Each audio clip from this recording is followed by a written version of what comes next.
2,000 meter of the height, where the cities, major cities are there, because in India especially, the old cities, major cities have developed near the riverside. So I'm skipping this point. So just connecting the disaster management and this glacier late outburst globe, you can see here how it's going to affect the hazardous potential. You already know it.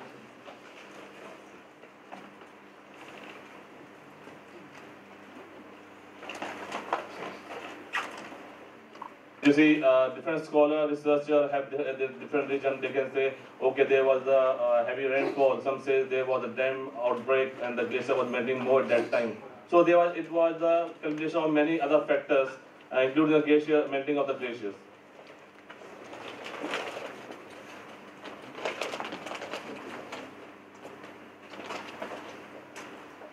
So, GLOF hazard assessment, GLOF vulnerability assessment, and GLOF risk assessment. This has to be all be monitored for having analyzing the past data, for having the early warning system, and according to those data, depending on those data, we can have the preparedness level. What kind of projection we can estimate the projection of the flow of the river and the speed of the river, and also the expansion of the river in that region.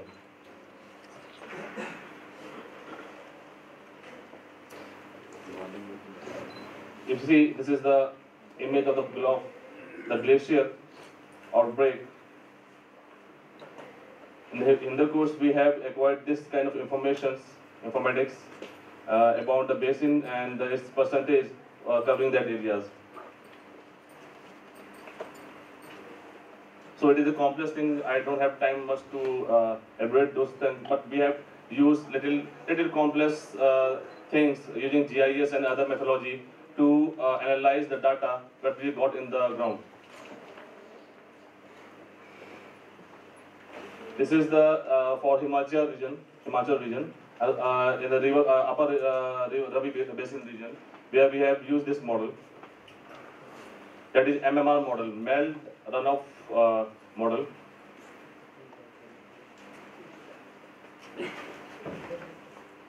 You see, you can see the glacial lake. Using this simulation and model, we can see if the area of the glacier and how it's going, how this can make a vulnerability for a particular region.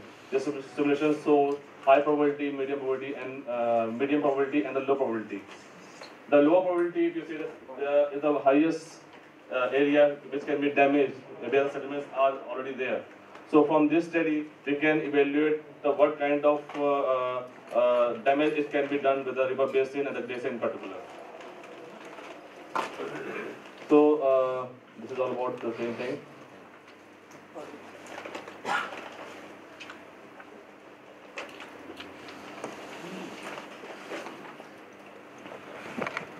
This area is showing the potential area which can be flooded, and it can wash away the adjoining regions. And I've been using the dam data and other database, whatever we got through the ground verifications. You see, there is the pre-measurements and the post-measurements for estimation of this scenario. Conclusion, I think I will not go into much in the conclusion because I want to generalize in a conclusive way. Yeah. So basically, my stress is how we are going to face this kind of scenario and what should be the strategy worldwide to deal with it. So there should be proactive vision, there should be short-term planning, there should be long-term planning, social awareness and contribution. Technological intervention is very much necessary, and it should not have any limit for technical intervention. It can be IT, it can be GIS, it can be any other scientific data. I can. So approach like availability of the information of the hazard, exposure, vulnerability, and the risk assessment before making intervention. Before making any intervention or policies, we should have analyzed the climate change data and GIS data, how it's going to change the landform, the land use, and the land cover. So, the last slide, I want to just brief how the GIS is useful in disaster management. In through GIS, we can use it as a disaster risk atlas where we count the elements which are at the risk and analyzing the past historical data and scientific data. Multi-hazard geolocation map can be also formed through GIS techniques, geomatics, where we can culminating many disasters at the same map. Hazard maps and flood inundation map. And based on those maps, we can also come to flood risk management map and flood hazard map. Flood hazard map is showing the time of probability of flood occurrence at a particular place. And through GIS technique, we can also do the vulnerability analysis and damage assessment, just to see if this kind of flood is coming, how it is going to damage and how much it is going to damage. We can estimate these damages not only in property physical wise, but we can also estimate these losses in the economic wise, in monetary terms.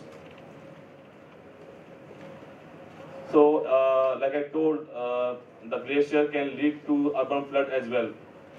So, for this purpose, in GIS, we have one very eminent tool, that is hydrological modeling, SWOT, ArcHydro, and Mike 11.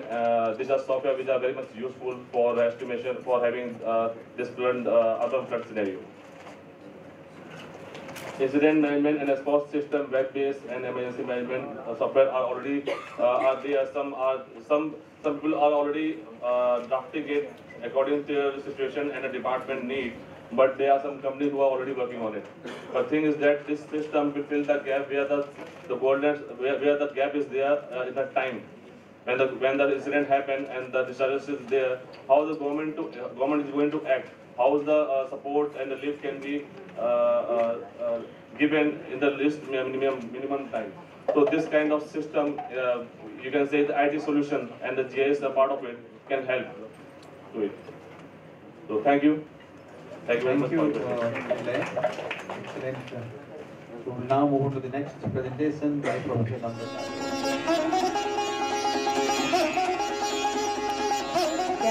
Present over here. I will just share with you my study related to the disaster, the earthquake which occurred in Kashmir, Jammu and Kashmir in the year 2005.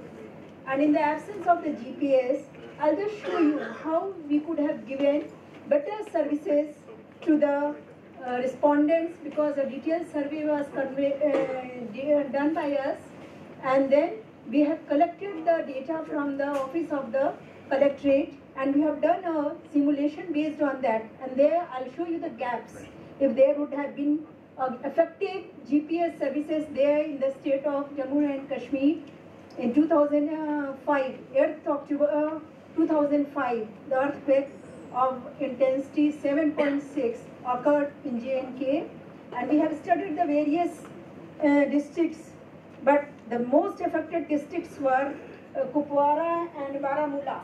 So the data has been collected from these two districts, and you will see how the government has compensated the affectees and why there is a gap between the claims and the real disbursement by the government. And before that, I'm Dr. Namrata Agrawal. I'm professor with National Institute of Financial Management.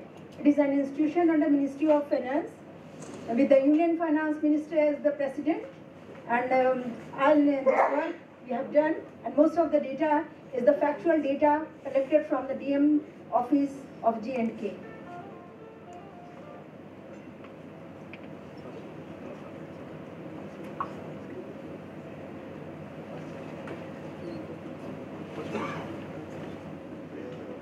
The outline of my presentation is as follows. I'll just skip this. This again, many of the speakers, they have already covered it. And my presentation is in line with what was there in the plenary in the morning, where the DM of Vizag and the SP, they emphasized that we should have a quite effective GPS system. And that's why I'm talking about the gaps, why it happened, and if we would have had a proper established, installed GPS in the state of JK, what would have been the result otherwise?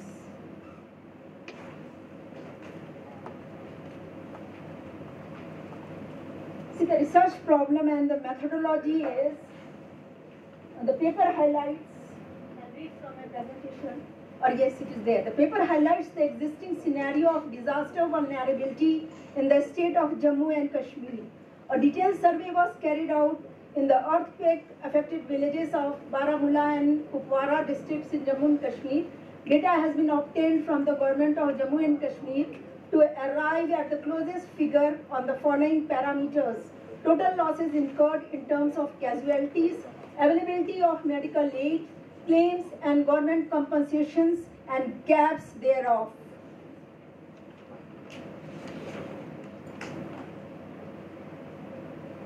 The districts which were surveyed are the Baramulla and Kupwara districts of Jammu and Kashmir. And you can see the demography and the statistics related to population, lives lost, fully damaged houses, and partial damaged houses. These were the 4 parameters on which the disbursement of claims were made by the government. And these are the facts and figures which I have taken from the Commissioner's Office of J&K, and this is the real statistics based on the calamities due to the earthquake. And the relief, how much was the amount disbursed to the people who were affected by the earthquake? This is the statistics, again the source is the same. See, the previous speaker has already spoken about the disaster, National Disaster Management Framework of Government of India, that is under MHA. So I will just skip this slide. You only please. Here I want to just share with you how this GIS, Geographical Information System, is able to generate the vector maps. And whatever the data is there, it can be transformed into satellite maps and the vector maps, 3D maps, which can be very well understood by the individuals. And in the morning session plenary, if you remember, the stress and the focus was that the people should be trained to understand the vector maps taken out from the GIS or GPS system.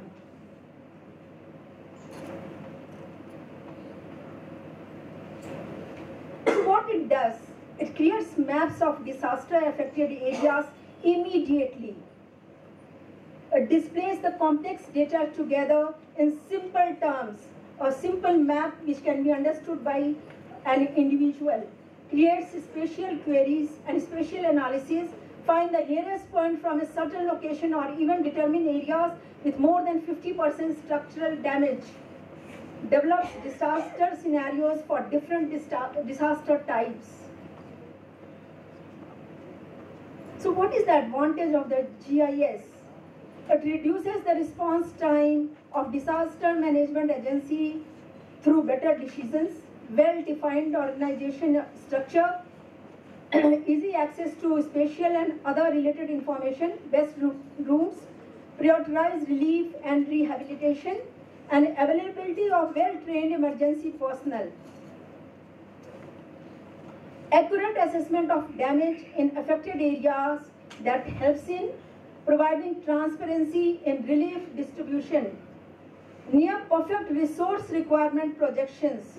And these are the things which are really required by the government as a decision maker. It is clear, the casualty figures we have already seen.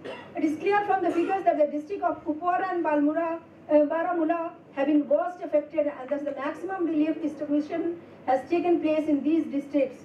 All amounts were shown in the table in lakhs. Could you please come to some of the maps and all this? Yes, here is the graph out of the figure, and here you can see from that table itself that what is the amount of percent of deaths due to delay in aid was 57%. So if you would have GPS system, the government agencies would have immediately gone to those areas where the disaster was more. Again, if you would have been a GPS system, lives that could have been saved is 769 lives we could have saved.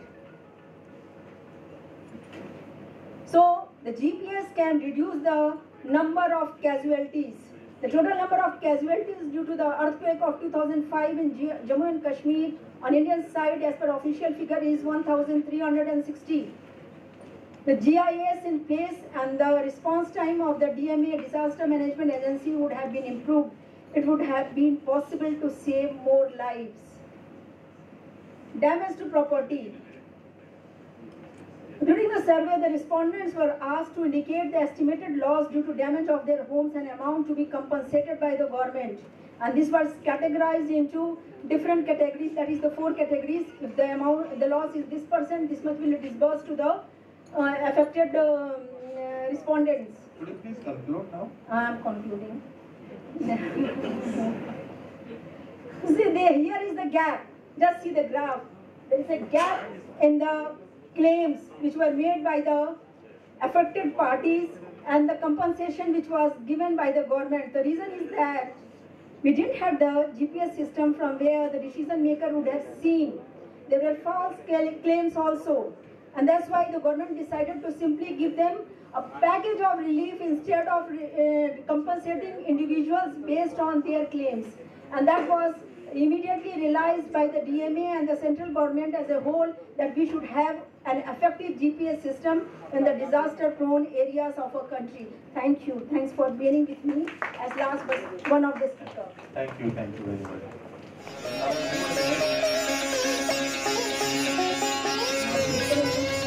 Mapping disaster zones in India, training the map and the figures.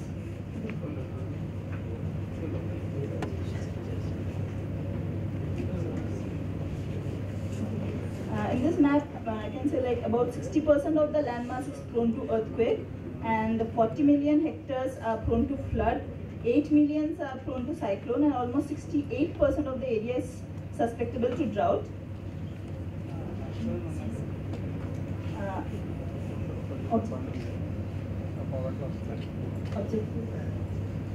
These are the 2 major objectives of the study: mapping of area-specific disaster related to physical parameters which are attributable to climate change, and the second one is spatial and temporal analysis of man-made disaster and disaster-prone areas all over India. This is the map, coming to the first objective, this is the map which is showing earthquake risk zone, and these are the list of earthquakes in India which we have collected data from 1991 to 2015. So, of the earthquake prone areas, 12% is prone to very severe earthquake, 18% is severe earthquake, and 25% is to damageable earthquakes. And the Himalayan regions are particularly prone to earthquake, and the other regions include Northeast, Himachal, Kutch, Andaman, and Nicobar Islands. This is the map which is showing cyclone frequency and wind hazard map. And next, the table is showing the list of cyclones that affected India.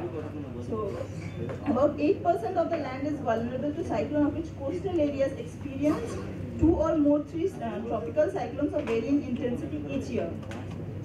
And more cyclones occur in Bay of Bengal compared to Arabian Sea. And maximum number of cyclones has been recorded in 2013. This is the map which is showing the flood-prone areas in India, in which we can divide it into 4 zones. The first one is Ganga River region, second is the Brahmaputra River region, the third is the Northeast River region, and the fourth is the Central Delta Deccan region. And the 5 states are mainly prone to flood, that is Assam, Bihar, Orissa, Uttar Pradesh, and West Bengal. And the next map is drought-prone areas, in which 68% of India is vulnerable to drought, of which 33% is chronically drought-prone areas, 35% is frequently drought-prone areas, and the main drought-prone areas of the country are confined to peninsular and western India, primarily arid, semi-arid, and subhumid regions. And the man-made disaster part would be presented by my co-author, Homalata.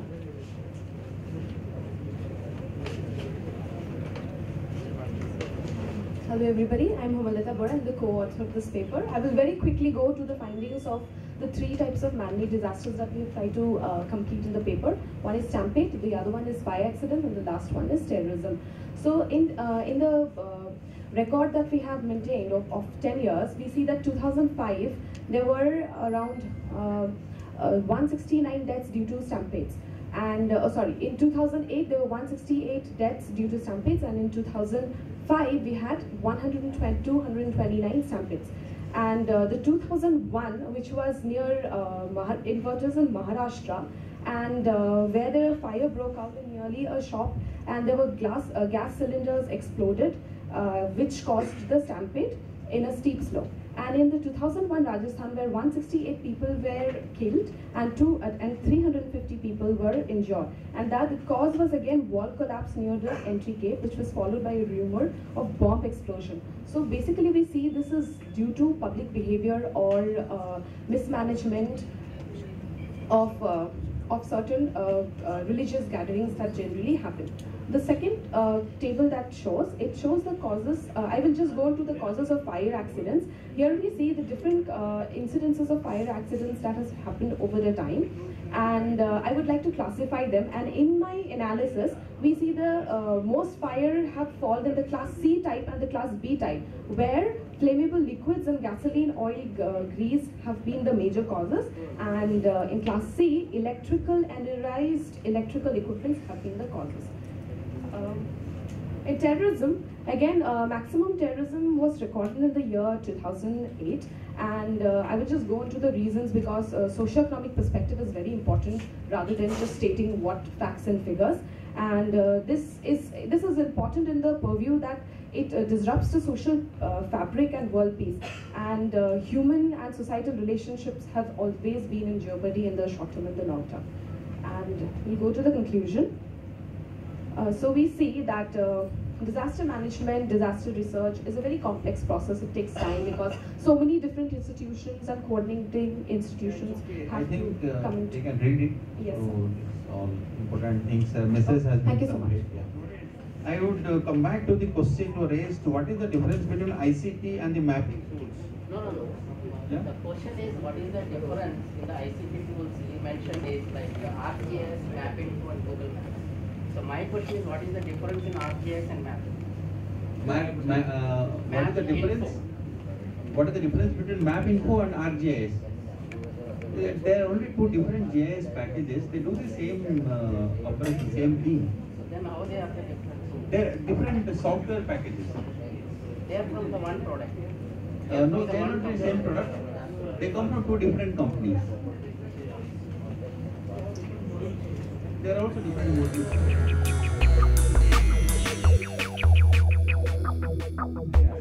Myself, Prasad Babu. We are from Geoclimate Risk Solutions, and what I understood, what we understood is, as a company, GIS is very powerful tool, and everything that we collect or maybe we gather, it go into a kind of intellectual process and turn into some kind of conclusion. And that's where the most of the coordinated actions will be taken care. Unless you have the map or maybe the intelligence that comes through the analysis, so it's very difficult to manage the disasters. And just to contextualize how the technology can be integrated, and this is our motive as a company. We try to integrate the mobile technology and the GIS technology together. For example, we are building the applications to capture the post-disaster information and to go through the using the open source servers. And at the end of the day, there will be a kind of WebGIS solution which can be viewed, as well as the the reports can be generated, and also this can be disseminated as the mobile technology. And we clearly see that GPS and GLONASS, of course, all the GPS network is very powerful, and we have been using in all our applications. And also the mobile network triangulation, whenever there is a GPS connectivity is not available. And of course, the mapping applications like Google is one of the best examples, and we'll be using that apps in every application we develop.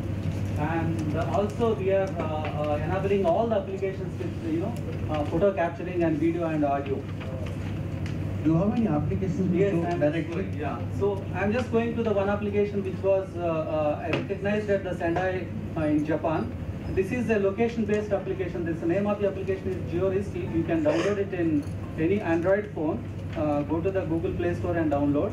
And what it gives is the location-based hazard information and safety tips at the moment. The basic version we have released in the open, but we are enhancing this with the more features like emergency information, etc. Since the time is short, I am just going. So we are also getting into the more language aspects. It should be state specific and the location specific, multi-language, etc. And also we have developed one more app, mobile application. This is a farm color for farmers resilience indicators. So we have developed the indicators and we have tested in a couple of places in Bihar example. And this is also another application we have developed for Vishaka Municipal Corporation. This is early warning system, SMS based early warning system. And also we are doing risk analysis in Uttarakhand, both the flood and landslide. And as a company, these are the four kind of thrust areas we have. And the disaster and climate risk is one of our core strengths. And using in everything that we do, we incorporate the geospatial technologies and ICT in majorly. And these are some of our clients. Thank you so much for your time.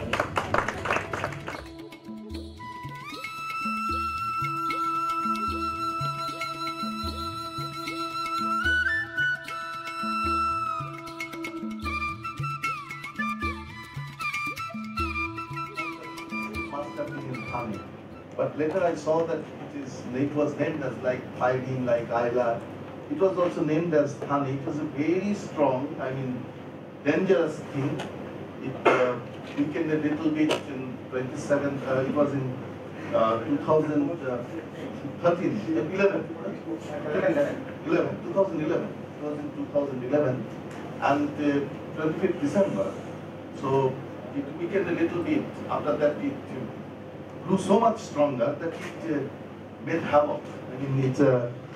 Havoc things were damaged during this in Tamil Nadu and Andhra Pradesh. So that was also in December. And then we have also, I didn't get the paper of Shankar Rao, but Ayla, Ayla we have seen, it was an Ashman who is going to, 2009 it was there. In Sundarban region and also in Bangladesh, it was a havoc. It was most probably, as I recollect, because I did a paper of this as well in Sundarban region. So Ayla, which has been published in Spenga. So that was in 25th June, most probably. So 25th June 2013. So it was a havoc. It was started. So that was, and all these things, and I think and another paper is mine. So this one is very common. Is this all this? The time period is June to December. This is the period, and cyclone in either cyclone or flood that is creating havoc in this area. In what we call harbor is not there, but developing countries are there, so it is in havoc. So on the basis of this, I prepared this lecture on this, but now I shift to show the basically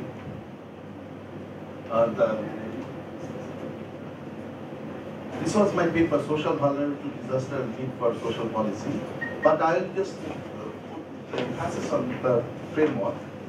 Within 10 minutes, maximum 10 minutes. This was, in fact, 2015. You can see this is flood in West Bengal. This is in rural Bengal, and this was in urban Calcutta, Calicut in Kolkata. So, in everywhere it was watered because of natural disasters. Now, natural hazard and natural disaster, there is quite a difference. Not all natural hazards become natural disasters. In fact, if a natural hazard occurs in a desert where no person lives, it will never be a disaster. So natural disaster, to be a natural disaster, it will have to be natural hazard plus vulnerability. People are there and they are vulnerable to that hazard, only then it becomes disaster. Now normally the policymakers emphasize on the second part, that is emphasize upon the second, how to reduce the risk of, first part, I have written the first part, how to reduce the risk of hazard, that is the first part, risk of hazard, you just write it, not first part, second part as first part. And since the policy planners, they have scanty knowledge about the vulnerability. We had a paper on vulnerability assessment, but they are not here. I saw that from E. Sochikala and others, we want to speak on this. So vulnerability, what do we mean by vulnerability? Now, in common parlance, vulnerability means basically the possibility of or the risk of loss of human as well as animal lives and the damage of infrastructure. Someone defined Wisner et al. They have defined vulnerability as the characteristics of a person or a group and their situation that influence their capacity to anticipate, cope with, resist and recover from the impact of a natural hazard, an extreme natural event or process. It involves a combination of factors that determine the degree to which someone's life, livelihood, property and other assets are put at risk. So risk is very important thing. Normally, in case of disaster management, usually it was earlier, it was there, the crisis management was there. Now, since global framework is there, we are going on with risk management. Now, working group 2 of the Intergovernmental Panel on Climate Change, IPCC, they define vulnerability is the degree to which a system is susceptible to and unable to cope with adverse effects of climate change, including climate variability and extremes. This is very much accepted definition. Vulnerability is a function of the character, magnitude and rate of climate change and its variation to which a system is exposed, its sensitivity and its adaptive capacity. So that is vulnerability. So as a whole, it has got a major role in transforming a hazard to a disaster. Now, what are the influencing factors of vulnerability? In fact, this has been written by these people have given the references. The most vulnerable people are likely those whose needs are not sufficiently concerned in the planning of local response and relief organizations. In fact, during crisis also, crisis management, for example, the real-time evacuation information does not reach to the people who are not acquainted with local languages, like Telugu-speaking people in West Bengal, or some others, or the social, some tribes whose language is less known in the community, or deaf, or blind people. These are the during the crisis management. They are the special need groups, and they are often basically ignored. Now, this is the thing. Sue Tapsell et al. In 2010, they have done. If you want to build up, which the Chief Minister of Andhra Pradesh has told that we want to make a socially resilient Andhra Pradesh, then you have to, Andhra Pradesh government will have to reduce the vulnerability. That is you can go by this chart, that risk perception should be there, and on the basis of this risk perception, you have to map the social vulnerability of the community, or the communities who are risk communities. Then you have to give the risk education. Then that will lead to social capacity building and risk governance, and ultimately you can develop a social resilient society. Now, West Bengal as such, these are the frameworks. I'll give 3-4 minutes more. In West Bengal is basically a flood-prone area that you can see from this, NDMA, NITM, National Institute of Disaster Management database. I have given it from 2000, but they have got it from 1978 and 1978. And you can see it that in every 1 or 2 years, or every alternate year, in fact, 2000, 2002, 2003, 2005, 2006, 2007, and sometimes twice in a year, flood is occurring in West Bengal. It's not, it's not like that too many people are being affected. This time it has taken a toll of 125 lives, but sometimes 18, 20 blocks, 2 million people, sometimes 3 million people, they are affected. So this is the way we can see that what is the database? Database is telling that it is dangerously flood-prone area, this West Bengal. Now, what was my study method? Method I saw that so much havoc was done. 14 districts, 36 blocks, 55 municipal areas, 840 gram panchayats. This is the thing.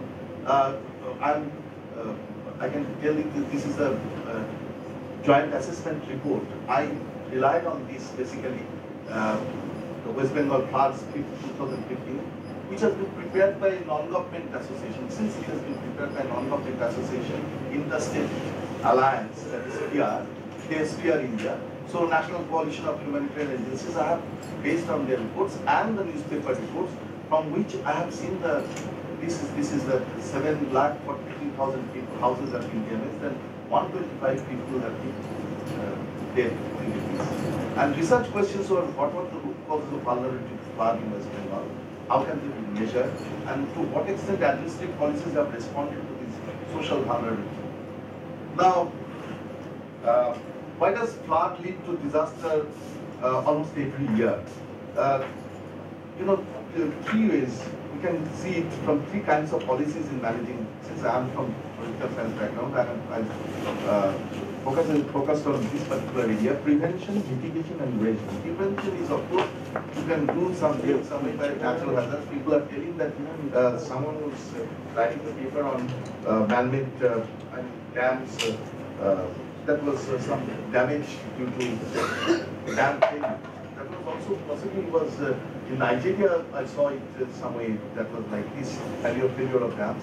Silting was there in Damodar and other rivers, and desilting is not made. So all the rivers and canals, they are in fact they are filled up with silting, and that's why there is no storage of water. So desilting should be done to prevent, but that is not being done. It takes up a huge amount of money, which is not there in the state government fund. Now, second is mitigation strategy. When your question of flood, we can now diversification of risk is a mitigation strategy. That was OECD Development Center Policy Paper number 29. That was written that give you insurance, like insurance of mitigation is a mitigation strategy. Still now, in our West Bengal also, we basically depend on crisis management, and in that case, we keep money. I mean, state government keeps money, government keeps money, but it can be developed by some insurance agencies. Well-developed insurance agencies can be developed so that people can insure against flood. So when flood is operational here. But for that, asset information management should be there, and this asset information management has not been done ever in West Bengal. That was a lacuna of raising the resilience, if you go by that, disaster resilience. Knowledge of the hazards, basically local knowledge of the hazards and the physical, social, economic, environmental vulnerabilities to disasters. That most societies. This is the starting point. I mean, Global framework that in the introduction we read, I just read it. The starting point for reducing disaster risk and for promoting a culture of disaster resilience lies in the knowledge of the hazards and physical, social, economic, and environmental vulnerabilities to disasters that most societies face, and of the ways in which hazards and vulnerabilities are changing in the short and long term following by action taken on the basis of that knowledge. It's true that there cannot never be any zero vulnerability, because vulnerability always changes. Every year, every time it's changing. So, once do a vulnerability mapping and it will remain forever, that is not there. Every year it should be done, but that mapping should be done. I mean, there should be some technical know-how like GIS strategies and all these things, and also social scientists, and we should develop something on how this should be done. Now, we come to that conclusion. In fact, these are, if you go by this comes from a number of unfavorable things, unfavorable social, economic, environmental conditions, reducing social vulnerability. That becomes a very complex thing. In fact, it becomes a difficult desire. So many unfavorable social, economic, environmental, legal, and practical considerations, also ethical considerations are there. That is very difficult. But what we can do, that was in the discussion we will follow, we can do, that at least we should start with vulnerability map. Never, I have gone through Indian, once it was started by central government to earthquake vulnerability and some other vulnerability. It was 2007 or something like that. In that year it was done, but never that it was, centrally it's very difficult. The local level it is done, like state government or even local government level, if the vulnerability map is being done, that would be very good. And on the basis of that, if potentially vulnerable, potentially increasing vulnerability, developmental work that can increase the vulnerability, like doing the building in a flood-prone area, or attached hut in a flood-prone area, that would be disaster. So at least government can do that properly. Now that was my thing, and I tried to do that. Later on, we'll go on with this in discussion. We have plenty of time. Nashim Babu is from Department of Public Administration, Islamic University, Kushtia, Bangladesh, and she will speak on Cyclone Aila, immediate challenges and impact on socio-economic.